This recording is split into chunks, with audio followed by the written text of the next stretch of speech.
খুন আমাদের এই পৃথিবীতে প্রতিদিনই কোনো না কোনোভাবে মানুষ হত্যা হয়, কিন্তু আপনার মনে কি কখনো এই প্রশ্ন জেগেছে যে পৃথিবীর মধ্যে সর্বপ্রথম কে খুন করেছিল এবং পৃথিবীর মধ্যে সর্বপ্রথম কি নিয়ে খুন হয়েছিল? আজকের এই ভিডিওতে আমরা সে সম্পর্কে আলোচনা করব ইনশাআল্লাহ। আল্লাহ তাআলা যখন ফেরেশতাদের মানুষ সৃষ্টির কথা জানালেন, তারা বলেছিলেন, আপনি কি সেখানে বিশৃঙ্খলা করবে এবং খুনাখুনিতে জড়াবে এমন জাতি সৃষ্টি করতে যাচ্ছেন? সূরা বাকারা আয়াত 30। এই আয়াত থেকে বোঝা যায় পৃথিবীতে মানুষ মানুষের রক্ত জড়াবে, অতঃপর মানুষের মধ্যে অনেক ভালো গুণের মধ্যেও অপরাধ প্রবণতা থাকবে।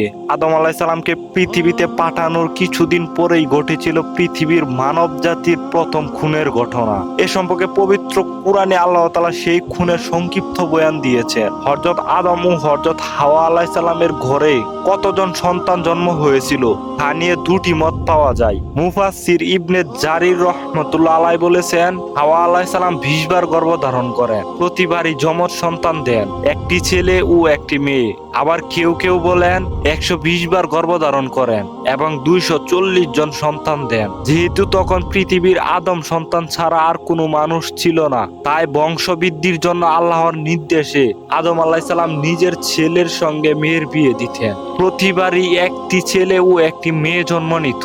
নিয়ম ছিল একবারের ছেলে ও মেয়ের সঙ্গে অন্যবারের মেয়ে ও ছেলের বিয়ে দেওয়া হতো। নিয়ম অনুযায়ী হাবিল ও কাবিলের বিয়ের বিষয় সামনে আসে। কাবিল বড় ছিলেন এবং তার যমজ বোনটি হাবিলের যমজ বোনের চেয়ে বেশি সুন্দর ছিলেন। এই কারণে কাবিল তার যমজ বোনকে হাবিলের সঙ্গে বিয়ে দিতে রাজি হচ্ছিল না।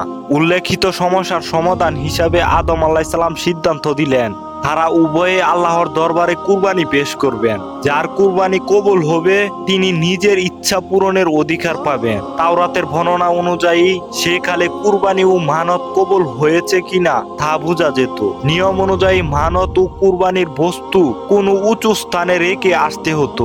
সেটি আল্লাহর দরবারে কবুল হলে আসমান থেকে আগুন এসে বস্তুটি পুড়িয়ে দিত। হাবিল পশু পালন করত এবং কাবিল কৃষি কাজ করে জীবিকা নির্বাহিত করত।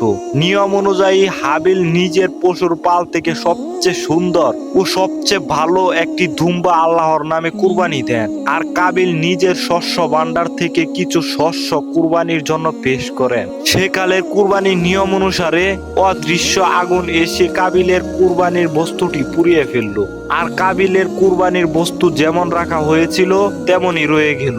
পবিত্র কুরআনে আল্লাহ তাআলা বলেন, আদমের দুই পুত্রের বৃত্তান্ত তাদের যথাযথভাবে শোনাও। যখন তারা উভয়ে কুরবানি করেছিল তখন একজনের কুরবানি কবুল হলো এবং অন্যজনের কুরবানি কবুল হলো না। কুরবানি কবুল না হওয়ায় কাবিল অপমানিত হলেন এবং প্রতিক্রিয়া জানালেন। পবিত্র কুরআনে এসেছে, একজন বলল, আমি তোমাকে অবশ্যই হত্যা করব।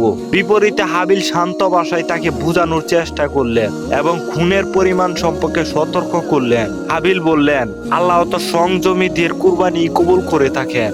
আমাকে খুন করতে তুমি হাত বাড়ালেও তোমাকে খুন করতে আমি হাত বাড়াবো না। নিশ্চয়ই আমি সৃষ্টিকুলের রব আল্লাহকে ভয় করি। তুমি আমার ও তোমার পাপের ভার বহন করো এবং জাহান্নামী হও, এই তো আমি চাই। এটি অনাচারীদের কর্মফল। সূরা মায়েদা আয়াত 27 থেকে 29।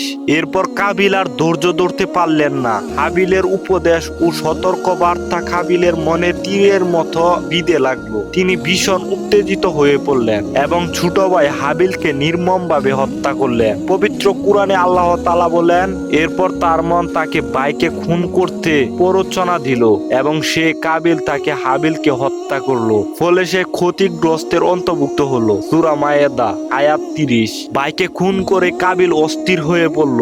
এখন এই মৃতদেহ নিয়ে তিনি কি করবেন বুঝতে পারছিল না। তখন পৃথিবীর কোনো আদম সন্তান মারা যায়নি। সেই দিশেহারা অবস্থায় কাবিল খেয়াল করলেন, একটি কাক মাটিতে গর্ত করে আরেকটি মৃত কাককে মাটি চাপা দিচ্ছে। কাবিল তা দেখে নিজের অযোগ্যতার জন্য আফসোস করলেন এবং মনে মনে বললেন, আমি এই তুচ্ছ প্রাণীর চেয়েও নিকৃষ্ট হলাম। নিজের এই অপরাধ গোপন করার যোগ্যতাও আমার নেই। এরপর সেভাবেই ভাইয়ের মৃতদেহ মাটি চাপা দিলেন। আল্লাহ তাআলা বলেন, এরপর আল্লাহ এক কাক পাঠালেন যে তার ভাইয়ের মৃতদেহ কিভাবে গোপন করা যায় তা দেখাবার জন্য মাটি খুঁড়াতে লাগলো। সে বলল, হায় রে, আমি কি এই কাকটির মতো হতে পারলাম না যাতে আমার ভাইয়ের মৃতদেহ গোপন করতে পারি। এরপর সে লজ্জিত হলো। মানুষ হত্যা ইসলামের অনেক বড় অপরাধ। হাবিল কাবিলের এই ঘটনা বর্ণনা থেকে আল্লাহ তাআলা মানুষের হত্যা সম্পর্কে বলেছেন। এই কারণেই বনী ইসরাইলের প্রতি বিধান দিলাম, যে ব্যক্তি মানুষ খুন করবে বা পৃথিবীতে ধ্বংসাত্মক কাজের শাস্তি ছাড়া কাউকে হত্যা করবে, সে যেন পৃথিবীর সব মানুষকে হত্যা করলো। আর কেউ কারো প্রাণ রক্ষা করলে সে যেন পৃথিবীর সব মানুষের প্রাণ রক্ষা করলো। এই বিধান শুধু বনী ইসরাইলের জন্য নয়, ইসলামেও তা কার্যকর। পৃথিবীতে কোনো নতুন গুনাহের সূচনা করলে পরে যতবার সেই গুনাহ সংগঠিত হবে ততবার সেই সূচনাকারীর জন্য গুনাহের একটি অংশ বরাদ্দ থাকবে। হাদিসে এসেছে, আব্দুল্লাহ ইবনে মাসউদ রাহমাতুল্লাহ আলাইহি থেকে বর্ণিত, হুজুর পাক সাল্লাল্লাহু আলাইহি সাল্লাম বলেন, যখন কোনো ব্যক্তি অন্যায়ভাবে হত্যা করা হয় তখন তার পাপের এক অংশ আদমের প্রথম সন্তানের উপর বার্তা